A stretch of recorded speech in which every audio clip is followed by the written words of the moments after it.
السلام علیکم ناظرین، اس ایپیسوڈ کے شروعات میں ہم دیکھتے ہیں تیمورتاش خط پڑھ رہا ہوتا ہے۔ اس لیے میں کمانڈر آ کر کہتا ہے جناب شہنشاہ آیا ہے۔ تیمورتاش کی اجازت ملنے کے بعد شہنشاہ وہاں داخل ہوتا ہے۔ تیمورتاش آگے بڑھتے ہوئے کہتا ہے کنک سے کائی کماندار شہنشاہ صاحب، تو بتاؤ تم اس بار کیا چاہتے ہو؟ تو شہنشاہ کہتا ہے کائی کینک ہم سب ایک ہیں، ہم سب اوغوز ہیں تیمورتاش۔ تیمورتاش کہتا ہے اگر تم سب اکٹھے ہو بھی جاؤ تب بھی تمہاری اتنی قدر نہیں ہوگی جتنی یہاں میرے سپاہیوں کی ہے۔ تو شہنشاہ کہتا ہے جب سے تم نے اپنے دشمن کے ساتھ سونے کے ایک صندوق کے لیے صلح کی ہے تمہاری قدر بھی واضح ہو گئی ہے تیمورتاش۔ تم میری بات سنو گی یا میں جا کر تمہارے خان سے بات کروں؟ تیمورتاش کہتا ہے اگر تمہاری بات کی قیمت نہ ہوئی تو زیادہ دیر تک زندہ نہیں رہو گے شہنشاہ، یہ بات جان لو اور اس کے مطابق بات کرو۔ شہنشاہ کہتا ہے تمہیں سونے کی ضرورت ہے اور ہمیں لوگوں کی ضرورت ہے۔ کائی کی زمینیں وسیع ہیں اور ان کی فصل بہت زیادہ ہے لیکن اس کی آبادی کم ہے۔ اب اسے ایسے لوگوں کی ضرورت ہے جو اس زمین پر کام کریں، مثال کے طور پہ کینک کے لوگ جنہیں تم نے نقصان پہنچایا اور بیچ دیا۔ تیمورتاش کہتا ہے تم نے کائی پر اپنا اعتماد کھو دیا اور اب تم کینک سے اپنے ہی قبیلے سے مدد کی امید کر رہے ہو، ہاں؟ شہنشاہ کہتا ہے اوغوز کے تمام قبائل آپس میں تعلق رکھتے ہیں تیمورتاش، اور اس کے علاوہ میں یہ اپنے لیے نہیں پوچھ رہا، میں الخانی کے لیے پوچھ رہا ہوں، ہماری ریاست کی بہبود کے لیے۔ یہ سن کے تیمورتاش خوب ہنستا ہے اور اس کے بعد اسے تھپکیاں دیتے ہوئے کہتا ہے میں تمہیں اس سے زیادہ دوں گا جو تم چاہو گے شہنشاہ۔ میں تمہیں نئی چپنی اور یورک چپنی پر حکمرانی کا حق دوں گا اور میں تمہارے اپنے قبیلے کینک کو بھی جگہ دوں گا۔ میں تمہارے اختیار میں چند دوہیر اور الکائیولی بھی دوں گا،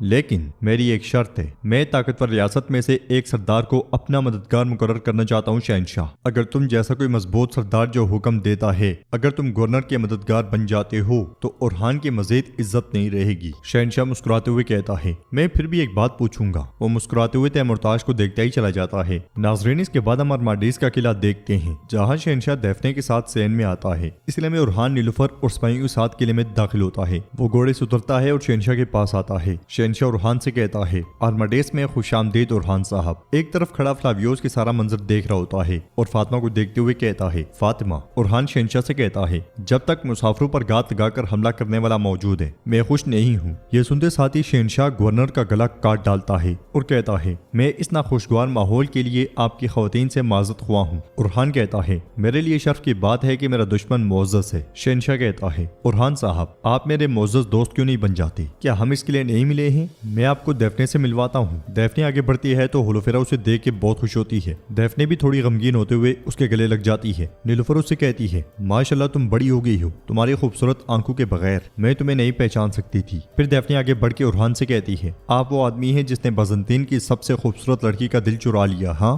ہم اپنی بہن کو حور کہتے تھے اورحان صاحب، اب آپ کو دیکھ کر میں سمجھی ہوں کہ میری بہن نے اپنا ماضی کیوں بھلا دیا۔ تو اورحان کہتا ہے اس نے اپنا سارا ماضی نہیں مٹایا، یہ اب بھی تم سے پیار کرتی ہے۔ اس کے ساتھ ہی شہنشاہ نے لے کر آگے بڑھ جاتا ہے۔ ادھر دو بازنطینی لباس میں ملبوس سپاہی آگے بڑھ رہے ہوتے ہیں کہ سامنے سے آنے والے دو بازنطینی سپاہیوں کو دیکھتے ساتھ ہی وہ انہیں موت کے گھاٹ اتار دیتے ہیں۔ وہ آہستہ آہستہ آگے بڑھتے ہوئے بازنطینی سپاہیوں کا ہی صفایا کر رہے ہوتے ہیں اور ان کی لاشیں بھی ٹھکانے لگا رہے ہوتے ہیں۔ ادھر فلاویوس آگے بڑھتے ہوئے شہنشاہ اور اورحان کے پاس آتا ہے۔ فاطمہ اور خواتین وہاں موجود نہیں ہوتی۔ شہنشاہ اورحان سے کہتا ہے تم میری فوج کے کماندار فلاویوس کو جانتے ہو؟ فلاویوس کو دیکھتے ہوئے اورحان پوچھتا ہے تم چوہے کے جال سے کب نکلے؟ تو فلاویوس کہتا ہے تمہیں لگتا ہے کہ میں پھنس گیا تھا؟ یہ گرما گرمی دیکھتے ہوئے شہنشاہ کہتا ہے برائے مہربانی حضرات، ہم یہاں بحث کرنے نہیں بلکہ مذاکرات کرنے آئے ہیں۔ وہ فلاویوس کو اشارہ کرتا ہے تو فلاویوس بھی بیٹھ جاتا ہے۔ شہنشاہ مزید کہتا ہے مجھے پہلے آپ کا تحفہ پیش کرنا ہے۔ یہ سنتے ساتھ ہی سپاہی اورحان کے لیے گھوڑا لے کر آتا ہے جسے اورحان کا سپاہی لے لیتا ہے۔ پھر اورحان کہتا ہے میرے پاس بھی آپ کے لیے تحفے ہیں۔ اورحان کے اشارے پر ایک صندوق شہنشاہ کے سامنے رکھ دیا جاتا ہے اور اورحان کہتا ہے اگر آپ میری شرائط قبول کرتے ہیں تو آپ کی اور آپ کی تمام زمینوں کی حفاظت کے لیے کئی ذرہ۔ سپاہی صندوق میں سے کئی ذرہ نکالتے ہیں تو فلاویوس کہتا ہے یہ ہمیں کس چیز سے بچائے گا؟ تو اورحان کہتا ہے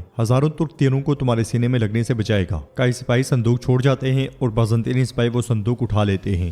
ادھر مسلسل بازنطینی سپاہیوں کو ٹھکانے لگایا جا رہا ہوتا ہے، کسی کے جسم میں تلوار گھونپ کے اور کسی کو پھندے لگا کے۔ اندر دیفنے نیلوفر اور فاطمہ کے ساتھ آگے بڑھ رہی ہوتی ہے اور کہتی ہے یہ اس پرانے قلعے کا بہترین کمرہ ہے جو میں نے آپ اور فاطمہ کے لیے تیار کیا ہے۔ آپ اندازہ نہیں لگا سکتی کہ میں اندر آپ کو کیا دکھاؤں گی۔ وہ دروازہ کھولنے لگتی ہے کہ عبدالرحمن اندر سے باہر آتا ہے۔ دیفنے حیران و پریشان ہوتی ہے اور اسے دیکھتی ہی چلی جاتی ہے۔ عبدالرحمن کہتا ہے آپ جس کمرے میں ٹھہر رہی ہیں میں اسے دیکھنا چاہتا تھا نیلوفر خاتون۔ عبدالرحمن آگے بڑھ جاتا ہے اور خواتین کمرے میں داخل ہوتی ہیں۔ عبد الرحمن کے جانے کے بعد دفنے کہتی ہے آپ کے سپاہی ایسے ہیں، وہ ترک کیا کہتے ہیں، ماشاءاللہ ماشاءاللہ سب خوبصورت ہیں۔ پھر دفنے گڑیا نیلوفر کو دکھاتی ہے۔ گڑیا دیکھتے ہوئے نیلوفر کہتی ہے یہ وہی ہے نا؟ دفنے کہتی ہے آپ نے اسے میرے لیے بنایا تھا۔ نیلوفر اس سے کہتی ہے تم نے اسے ابھی تک رکھا ہوا ہے؟ ہاں۔ دفنے کہتی ہے آپ ہمیشہ میرے لیے پری جیسی ہیں، آپ کے جانے پر میں بہت اداس ہوئی تھی۔ نیلوفر ایک دم سے اسے گلے لگا لیتی ہے اور کہتی ہے میری پیاری دیکھو ہم دوبارہ ساتھ ہیں۔ دفنے کہتی ہے اب پھر کبھی الگ نہیں ہوں گے، ٹھیک ہے نا؟ پھر وہ نیلوفر سے کہتی ہے اب آپ تھوڑا آرام کریں، ہم کھانے پہ ملتے ہیں۔ دوسری طرف دو نکاح پوش محتاط انداز میں آگے بڑھ رہے ہوتے ہیں۔ وہ آگے بڑھتے بڑھتے وہاں کھڑے ہوئے دو ترک سپاہیوں کو شہید کر دیتے ہیں۔ ادھر ہم دیکھتے ہیں کہ قبیلے میں گھوڑے کے پاس کھڑی حلیمہ رو رہی ہوتی ہے اور اسے پیار کرتے ہوئے کہتی ہے جب سے میری ماں گئی ہیں کوئی مجھے نہیں سمجھتا بیٹی۔ اس لیے میں درسن گھوڑے کے ساتھ وہاں آتا ہے۔ حلیمہ مزید کہتی ہے میں نے ابھی تک تمہارا نام بھی نہیں سوچا،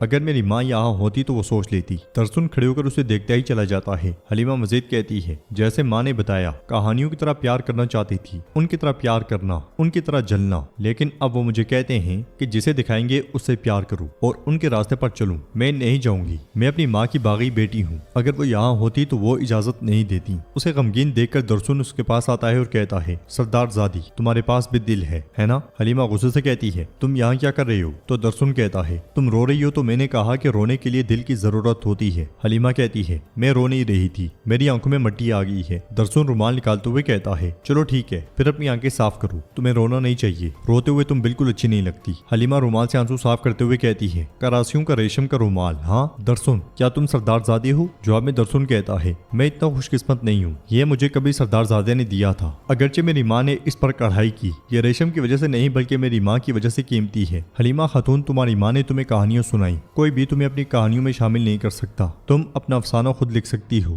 کوئی بھی تمہیں جھکا نہیں سکتا اور نہ ہی تمہیں اپنی کہانیوں میں شامل کر سکتا ہے۔ حلیمہ رومال واپس کرتی ہے تو درسن اس سے کہتا ہے اپنے پاس رکھو، شاید پھر سے تمہاری آنکھوں میں مٹی پڑ جائے۔ حلیمہ رومال لے کر جانے ہی لگتی ہے کہ درسن اس سے کہتا ہے تم اس گھوڑے کے لیے نام ڈھونڈ رہی ہو، اگر اس کا نام عکیز ہو کیا خیال ہے؟ حلیمہ ہاں میں سر ہلاتی ہے اور چلی جاتی ہے۔ درسن ایک طرف چل پڑتا ہے تو اسے دیکھتے ہوئے حلیمہ کہتی ہے مجھے تم پر بالکل بھروسہ نہیں ہے درسن۔ ادھر علاؤدین ایک بچے کی ٹوٹی ہوئی بازو کو دیکھ رہا ہوتا ہے، گونچا بھی پاس کھڑے ہو کر یہ سارا منظر دیکھ رہی ہوتی ہے۔ علاؤدین بچے سے پیار کرتے ہوئے کہتا ہے کیا ہوا؟ کیا تم ڈر رہے ہو؟ کئی مرد کبھی نہیں ڈرتے، تمہیں ڈرنا نہیں چاہیے، یہ اب ٹھیک ہو گیا ہے، اب اس سے تکلیف نہیں ہوگی۔ علاؤدین اس کی بازو پر سے پٹی ہٹا دیتا ہے۔ بچہ خوش ہوتے ہوئے کہتا ہے یہ اب تکلیف نہیں دیتا، یہ کہتے ساتھ ہی بچہ اس کے گلے لگ جاتا ہے اور اپنے بابا کے ساتھ وہاں سے چلا جاتا ہے۔ بچے کے جاتے ساتھ ہی گونچا علاؤدین کے پاس آ بیٹھتی ہے اور کہتی ہے تم بچوں کو اور بچے تم سے بہت پیار کرتے ہیں، جب بھی تم کسی بچے کو دیکھتے ہو تمہاری آنکھیں چمکتی ہیں علاؤدین۔ تو علاؤدین کہتا ہے میں جب تمہیں دیکھتا ہوں تو میری آنکھیں چمک اٹھتی ہیں۔ گونچا کہتی ہے پھر بھی میری وجہ سے بے اولاد ہو مجھے اچھا نہیں لگتا۔ تو علاؤدین کہتا ہے پھر سے وہی موضوع، وہ معاملہ بند ہو چکا ہے بس۔ مگر گونچا کہتی ہے یہ معاملہ بند ہونے والا نہیں ہے، تمہارے خواب ہیں، تمہارا مستقبل ہے، کیا تم نہیں چاہتے کہ تمہاری اولاد ہو علاؤدین؟ تو علاؤدین کہتا ہے میں چاہتا ہوں، یقیناً میں چاہتا ہوں، لیکن